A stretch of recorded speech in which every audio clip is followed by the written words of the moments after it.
Hello to my future employer.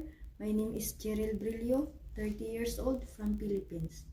I am a college graduate with a Bachelor of Science in Social Work. I have one son, 9 years old. My work experience as a domestic worker first in Kuwait City. I have 3 years and 6 months.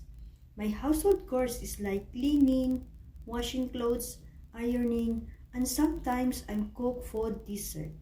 And also take care of kids.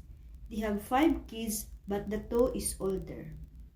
To my second employer in Abu Dhabi, United Arab Emirates, I have 2 years and 7 months experience. My household chores also is like cleaning, washing clothes, ironing, marketing, and also take care of kids. They have 4 kids but the two is twin 5 years old. I am a hardworking, dedicated, and I'm willing to learn the task you given to me. If you hired me, I will do my best and duty.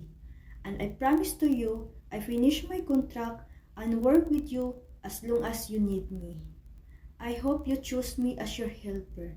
Thank you and have a nice day.